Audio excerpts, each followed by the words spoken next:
Welcome to the Re Godisa Botswana podcast, the podcast that takes a deep dive into Botswana's investment and trade landscape through the BITC lens. Today, we continue on our journey of speaking to local businesses, getting to understand how they are navigating the local market and even international markets as they continue to grow.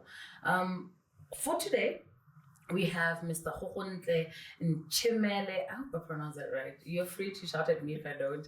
Basiami, who's the founder and chief executive officer of Blooms Sanitary Pads. These babies right here.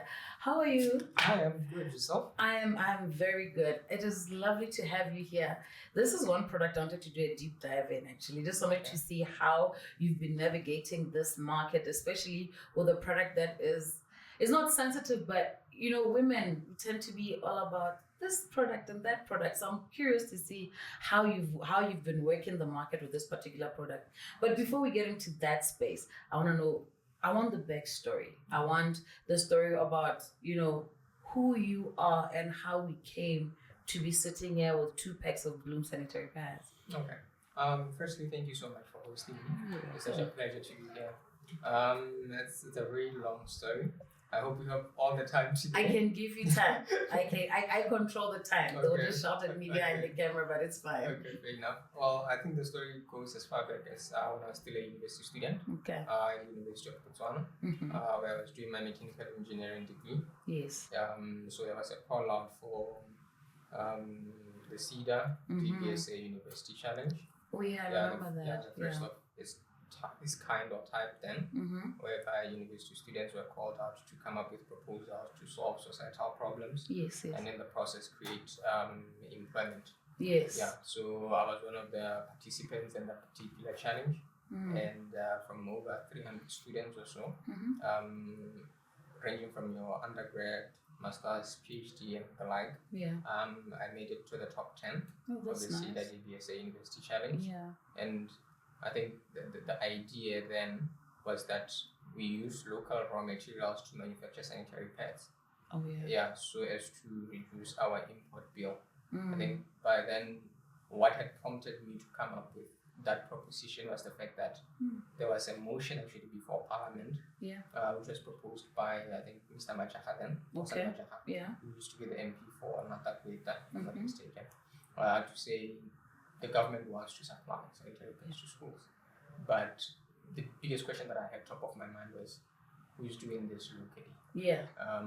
How much are we bringing into the country? Because supply would mean we're getting it outside. Yeah. So you're literally taking the money outside the country. Yeah.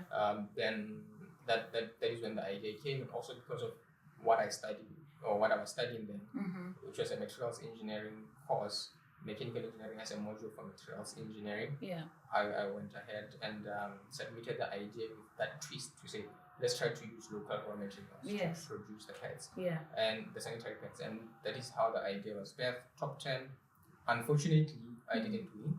Or rather, fortunately, I didn't win. Some say not winning is actually a blessing. Yeah. Because that's when you start to say, okay, what is the value proposition of this idea? Yeah. How much value can I extrapolate from it and take it to market? Yeah. So post the challenge, then I sat down, assessed the market, looked at the different material makes that we have of the sanitary pads locally and both internationally. And fast forward, eventually I got funding from CEDA after I graduated and I had worked for a bit also. Yeah. I got funding from CEDA, and that is how Bloom was basically birthed. Yeah. Yeah, that was basically the inspiration behind it. So because I was actually asking myself, it wasn't, so you didn't have to do excessive like market research and all of that. You already knew this gap exists and I'm going to plug into that gap. In retrospect, you still have to do the excessive market research. Yeah, true. Because for you to say the gap exists, you need to have researched in depth to say, to say, okay, but what is my unique selling proposition? So basically, the research was done in depthly to say, okay, this is a good idea from the onset, but now how do you channel it such that it makes good business sense? It has to. Because we ended up saying, okay, we discard the local raw materials element, because in terms of volume and scale, yes, you're not going to be able to make money or even to sustain a business model if you had to produce it locally using locally sourced raw materials. Yeah, but and also just the machine make also to configure it, because manufacturing is all about volumes. So so you're saying we have the raw materials locally though? Yeah, we can. Scientifically, we can actually manufacture. I forget you did engineering and materials in there. Yes. Yeah, scientifically, the components that you use, you use cotton. So with cotton, you can use a process called electrospinning to get it to the right texture, right, of what you want. You are playing around with the molecular make. And then from there, we're going deep. Yeah, no, but let's just try to simplify it. I get you. Then from there you can also source other materials like tissue paper to make the core of the pad. To look for different grades of plastic to make the back release paper, and also for the wings, and then and for the absorbency, comfort. Yes. So sorry, you can work. Yeah, you can work it one or the other, but it won't be financially feasible. Yes. To sustain it as a business model. So it requires too much input. It requires there are so many inputs, and also you have to push many volumes in order for it to be financially sustainable. Yes. So now when you launched, how was it entering the market? I think what were those big challenges that you faced? And obviously some positives as well. Yeah. I think the challenges were many a lot. From the onset, when you are doing such a very fragile product. I'm a man. Yes. Definitely. No clue. They'll ask you, how do you know this is safe for starters to use? Yes. This is comfortable enough for us. And many other questions. Yes. Yeah. So that is the other phases that I skipped in terms of challenges to mention. But we're just talking about going to market operation. Yes. Yeah. So we that then perception, we then said we're going back to the streets.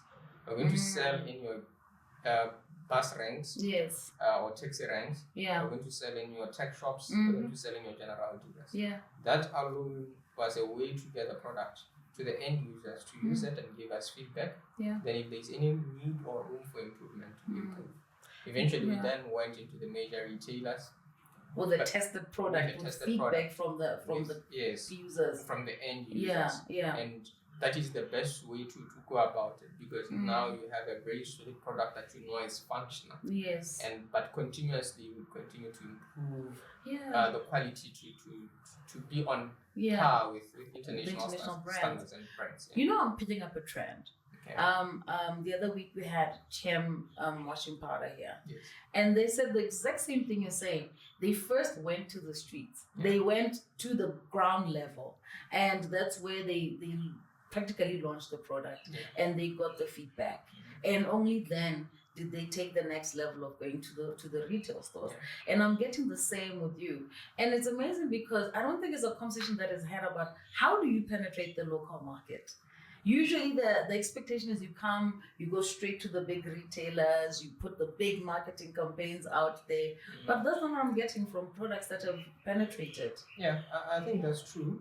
You have to start from, let's not say humble beginnings. Yeah. Sometimes the reason why we take that route is because of the limited capital that we have. We work with what we have. Yeah. And that thing alone, maybe it's a blessing in disguise. I think so too. If you have a lot of money, you splash it on campaigns. People are going to. People have never used your product. You're dealing with a very sensitive product. You're dealing with a perception-based product. Yep. Yeah. So now, when people just see it on the shelf, major retailers, they can assume. If you look at the aesthetics, they can assume that this is an international brand. Very true. Yeah, someone will buy it, yes. But when you go on the street and say, we are manufacturing this locally, this is our product, we will help to grow it. Yes. The feedback and also the key things, people will use it. Yeah. Then it will be confidence tested 100%. By the end user. Yes. Then once it goes on the major retailer's shelf, it's already confidence tested. It's confidence tested. Yes. Yeah, the perception element now is thrown out of the window. So it becomes even easier for them to access it. Now it's in the retail space and they already know about it. Precisely. So that changes the whole dynamic about marketing Yes. in our local market space. Yes. That's what I'm picking up here. Yes. Because the dynamics of our market space is that here is a proof of concept because our numbers are small. Yes. Right? Yes. So if you go huge on a marketing campaign, on such a product without having the backing of the end user or the consumer, you're going to burn out. 100%. Unless you have a lot of money at your disposal. So if you come in with a lot of capital, you can do that. But what do you think? Not actually, because what I'm also picking up is that it clearly our local market wants sort of like buy-in first. Yeah. It's like that whole buy-in aspect is critical for your product to take off. And I'm also picking up an element of feedback. So, when we talk about Push a BW, there's an aspect of it that isn't commonly discussed, which is feedback. Because as much as we want local products to be bought, we also want them to improve. We want people to give feedback. And I've always asked myself, how is this feedback given? And you have cracked it for me. Take the product to the end user, that as close to the end user as possible, and then we'll take it from there. So you've been able to access retailers now. So where can we find Bloom now? Where have you managed to access? We have managed to access retailers such as Sefalana. Oh, nice. We're listed with Sefalana for all your stores countrywide. We are listed with Choppers. We are listed with Pick and Pay. We are listed with knockout retailers. We are listed with a lot of save rights. We're doing save rights individually. I think we're doing about 100 save rights out of, I think, about 145 that are in the country. That's a lot. You've penetrated the market, huh? We're trying. That is not trying. We are trying. We are trying. We are trying. Yes. We have also pharmacies. Service, the pharma group. Yes. I've seen it. I've seen it at my local pharmacy. That one definitely I have. Yes, we have the pharma group. We have also gas stations.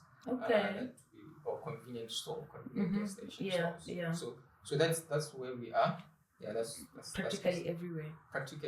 Yes, in a nutshell, you penetrated the market. We want to be within 2 kilometer radius. I get that is actually how it's supposed to be.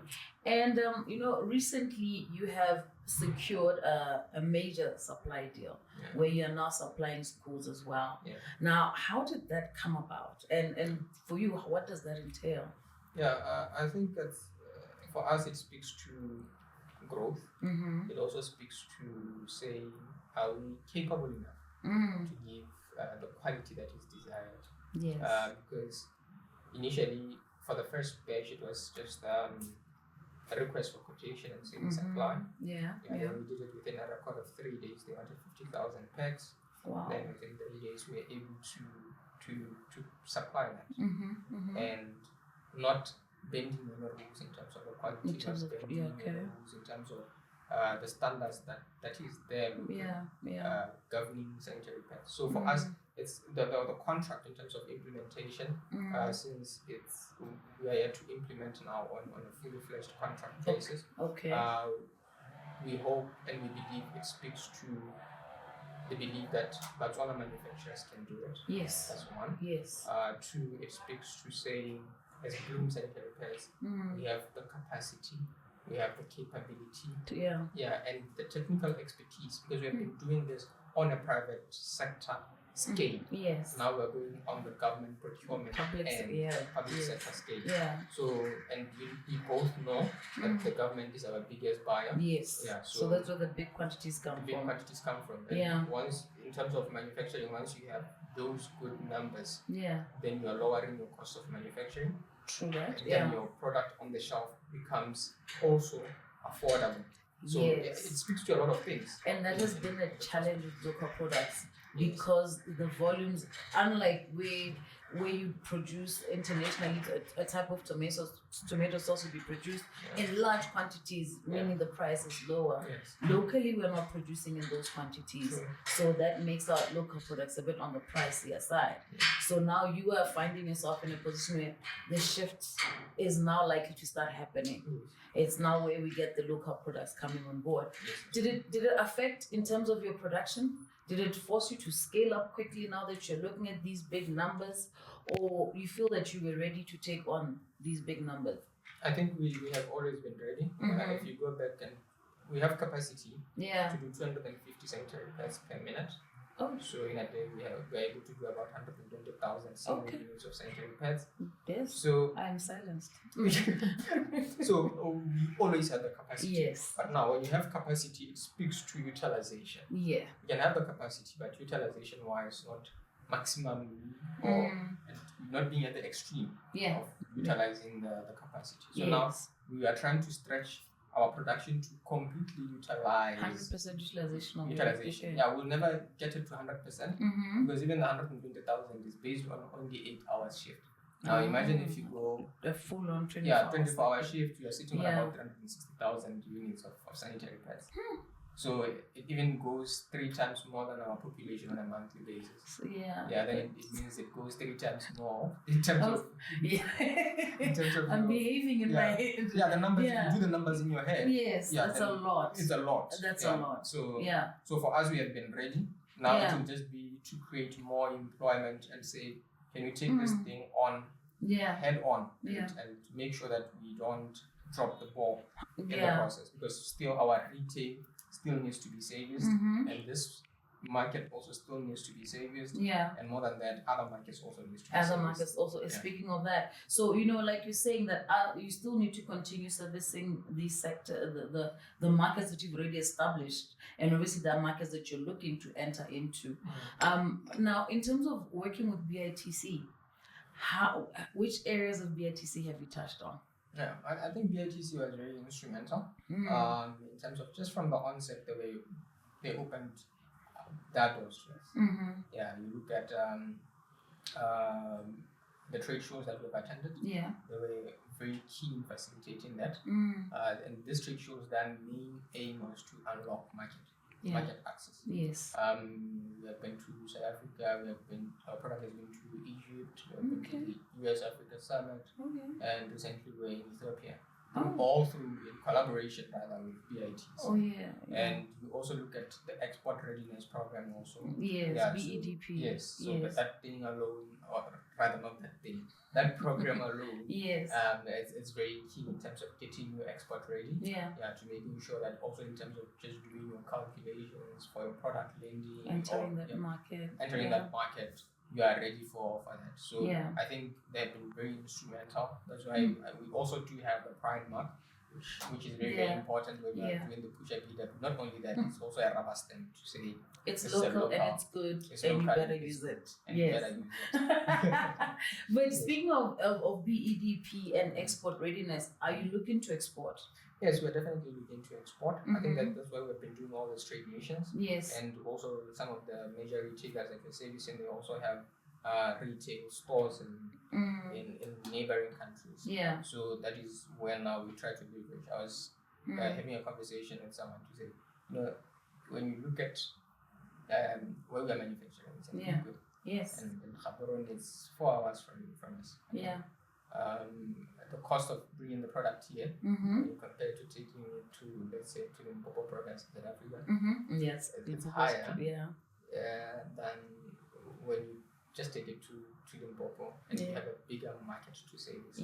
So with our capacity and with our drive, I believe that we are more than ready to export, and we are trying to leverage on what we have already in terms of the retailers and access to market, going into those markets. But out of curiosity, why Pikwe? Because most people are here in Gaborone. Why Pikwe? I mean, I'm not complaining. I'm a Medinari girl, but why Pikwe? Yeah, I think the most important thing, or the draw to Pikwe, was post the closure of BCM. There was the formation of SPEDU. And that on its own, there were other incentives to attract investors. I always tell people that when people speak to investors, they think international. Foreign direct investment, but there's a domestic investment aspect. So basically, as an investor, I need to say, does it make economic sense for you to set up there? One, your rental rates, how are they looking? When you compare, I would reduce it to a macro scale. You compare your house rent, Yes. maybe if you're staying in a 2 beds, if you compare it here to Pique, you're going to find that you're paying 2 times here. Yeah, definitely, yeah. That is the first thing. Secondly, you look at the 30% uptake of this value incentive that is there, presidential incentive that is there. Then you also look at the how Pique is positioned strategically. Yeah. You have easy access into Zimbabwe, Zambia. True, South Africa as well. I meant to say, Zimbabwe, also Zambia if you use the true. Yeah, and then also what do you call it? South Africa. Yeah, through Martin's Drift. And that on its own, it makes economic sense also. Yeah. And just trying to revitalize or contribute to resuscitating the town's economic activity is also very key. Yeah, because it's personal for me. Yes, also for me as well. So those are some of the things that we looked at and we say, does it make economic sense? That's why I was saying the model, then we go back with every business model and we say, am I taking the right decisions? If I come and set up in Gaborone and I'm paying 50,000 for rent, but I can pay 20,000 for rent in Pique. Yes. So people made more sense. Made more economic sense. Made more economic sense. Yes. And I'm curious to say, okay, fine. Logistically, you've mentioned that it's easy to access Zimbabwe, it's easy to access South Africa, but isn't a lot of Botswana's economic activity is in Gaborone, is in the south. Logistically, how do you find it moving your product throughout the rest of the country? Yeah, in Gaborone, for instance. So what we did is we said, okay, we want to now have more like distribution centers. Yes. So we distribute them from Gaborone. For Gaborone, we have where we store our product. We distribute it towards the southern part of the country. Then when you are leaving people, for instance, coming to Gaborone, you have to take enough stock that then you will be able to say this Mahalate. As you go along, you keep dropping them as you go along. Yes. Okay. Yeah, which is basically in the broader context of things. Yeah. You are saying. You're just going along the corridor, the A1 corridor. Basically. So for as long as you have that feel, that's how it's going to it's going to work. It makes perfect sense from that perspective. Now, like we've mentioned, Bloom is local. But for the longest, we had a lot of international brands, and it doesn't help that women. It's a product for women, and for women tend to have brands that they prefer. Now, how do you compete with that? Breaking through the rose-tinted glasses about the international brands, obviously building that confidence, but also just getting women to say, okay, fine, I know you like this brand, but look at this brand. How did you crack that? It's a tough code to crack because I can imagine. Women are very particular. Very particular. Comfort matters in that era, in that time. Hence, I was slogan saying "Comfort fit for a queen." Is it? Actually, I haven't read that. Yeah, that's our slogan. Oh yeah. So we're trying to give them the maximum comfort. But in terms of just breaking that, we tried to put it in people's faces. At every time. Because once you're in people's faces, that is when now people would start to recognize you. Yes. And that is why when we go back to that element of the customer confidence. Yes. Yeah. But remember, we are competing, like we have alluded to, a lot of international brands. Yeah. Some of them that are spending over 165 years. And we are just only about 4 years old. So it's a very steady process. You cannot rush it, but you have to work or toil to get it to being a mainstream brand or a household brand. So I think we are in the process of getting to that level. But I think this one element of what currently then is happening in the atmosphere with the government to provide the pads. It's a good platform. I think it will be. Yeah, it is a good platform as well. So we believe and hope that everything else we can also leverage on it and we get to that. I actually think it will be, because then when a lot of young girls start with Bloom, then it stops being an enigma. It stops being like, because that university is like, oh, I want this brand. That's how it works. But once they start to experience, I'm confident. And I'm saying that because I'm also looking at the packaging.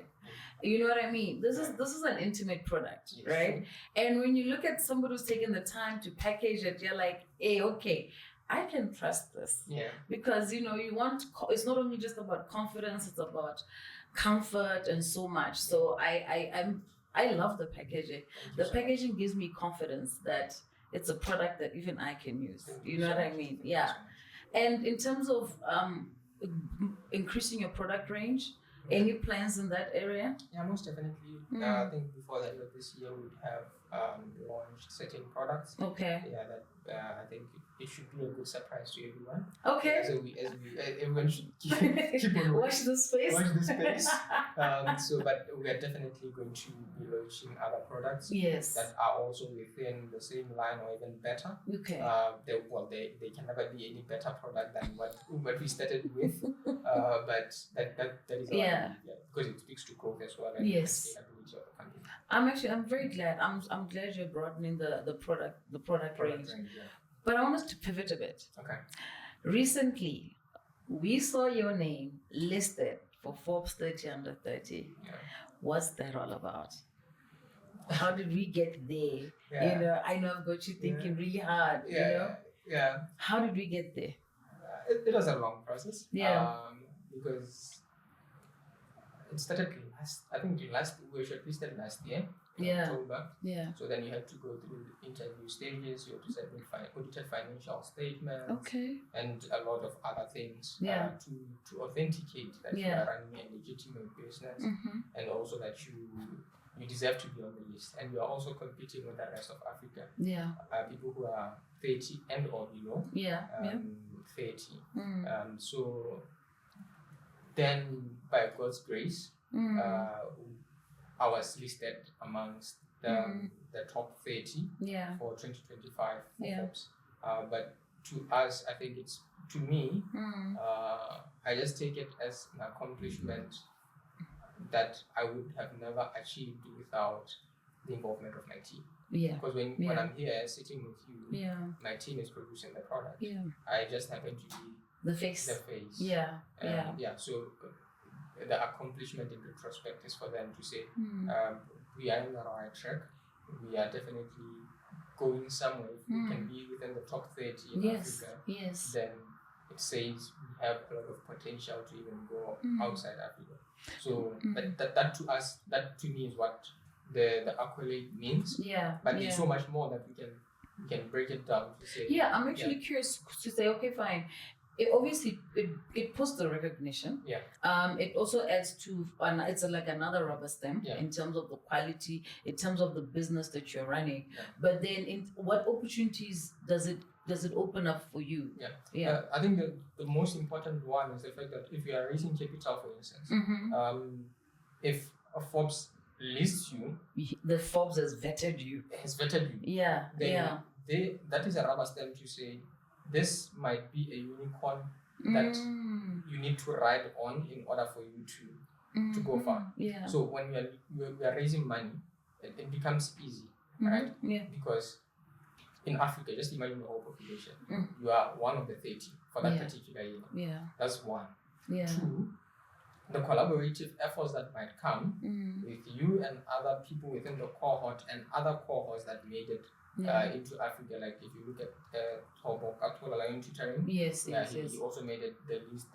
Dr. Somoleka also made the list. She's in the feminine hygiene space by virtue of what she's doing. Yeah. So you can collaborate and you can leapfrog into Africa together. Those are some of the opportunities that are hidden, but most people will never unlock. So it does really. I think the access to funding thing is actually quite big. Yeah. Because it means that you can go beyond the borders of Botswana. Yes. That's from what I'm sitting. That's what I'm seeing.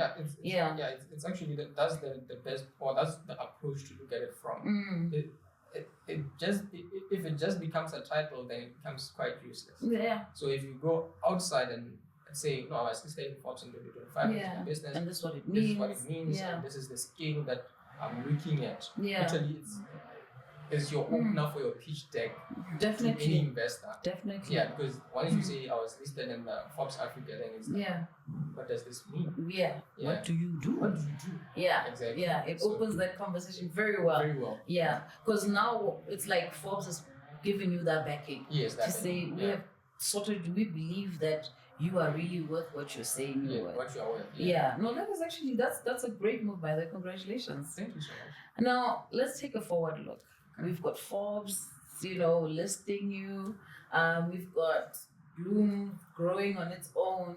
Where's your vision taking you now? What do you see going forward? You've already touched on the product range, but what else do you see going forward? Yeah. I think when I look at Bloom, I look at your PNG, for instance. Oh yeah. Yeah. I'm saying Procter & Gamble, Unilever. When I say those names, I'm sure they ring a bell. Oh, they definitely do. Those are household consumable brands or leading brands. I think a lot of people don't realize that half of the stuff they use is either Procter & Gamble or Unilever. Or Johnson & Johnson. Or Johnson & Johnson, Yes, so that is where we want to go as a local brand, but now becoming international. That is the future of Bloom, and that is my belief and hope, because we have the capacity, we have the ability, we have the drive. No, definitely. Yes, and maybe we don't have the financial muscle, but we'll definitely amass it. To get it. To get to that level. Remember, these brands are over 100 years. Plus, they're generational They've brands. had time to perfect themselves. They had time to perfect themselves. So for us as Bloom, that is what it means, and that is what we are basically just looking at them and saying we will get to that point. That is what the future. So if you want to then understand the future of Bloom, then you go to the fast moving consumable products, and this is where Bloom is seated. No, definitely. Yeah, so that is basically our future in a nutshell. Without unpacking too much. Exactly.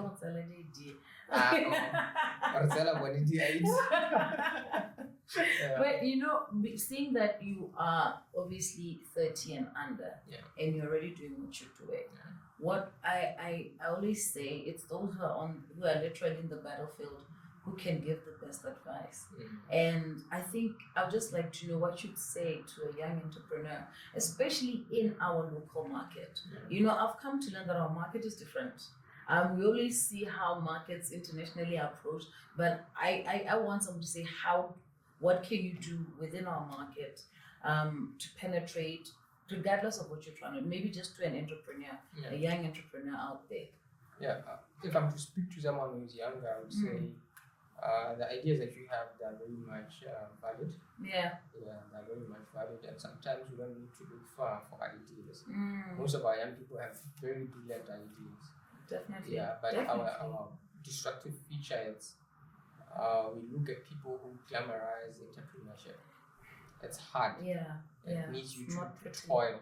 If you see someone not working as hard or 3 times as harder, but they're glamorizing entrepreneurship, then something is wrong. But here within our market, you need to put in the hours, you put in the effort, and you make sure that the product that you push to the market, it should be a good representation of you. So I always tell my team that quality is not a once-off habit. It's like a lifestyle. It's a daily habit. So you put up a good quality product, you work harder, you accept yourself harder, and you make sure that product speaks for you. And more than anything, you just believe in your idea before anything. Because the ideas that the young people of this country have are very great. It just needs to be supported 100%. in the right direction. Then we'll definitely unlock a lot of potential. Then we also look at what are we exporting as a country. That's your key takeaway. What you are exporting as a country. The young people have the ideas to reduce that import bill. Oh, why do you bring up import bill now? Because that breaks my heart. When you look at the import bill and how big it is, and you're like, we can make some of these things ourselves. And when you talk about products, and when you talk about the ideas that we have, one thing I have noticed over and over again is that our ideas are very unique. We've seen products where local produce is used to make jams, morula jam, you know what I mean? You've got Lerotse yogurt, and you get my point. All of these things show our level of creativity and our uniqueness. And like you're saying, the important thing is not to doubt the idea. The important thing is to just say, you know what, you've got it, build on it, and make it work. I'm not going to change those words. I'm going to hold on to those words. I think that is brilliant. Thank you so much for coming through. We've learned a lot. I'm starting to learn really that there's a way to enter our market. There's a trend that is picking up that I'm going to zone in now from now on. But I really wish you all the best. I'm sure you'll come by again when you've got the new product range. We'll chat more about that and see how far Bloom has gone. Once you've really started supplying the schools and everything is rolling, we'll have another chat on that one. Thank you so much for coming through. And that was us. I have learned a lot. Today I was the student. I have really, really learned so much from my guest, from Re Basiami, who's introducing him. People, my heart bleeds. I'm happy about that one. And to learn more, to engage more with BITC, feel free to come through to our head office or to contact us on 363-3300 or just to follow us on our social media platforms. You've got us on Facebook as Botswana Investment and Trade Center, or you can check us on X, formerly known as Twitter, which is go_Botswana, or Instagram at GoBotswana1. Or better yet, just subscribe to our YouTube channel and get the latest updates. And as we upload more and more podcast episodes, thank you very much.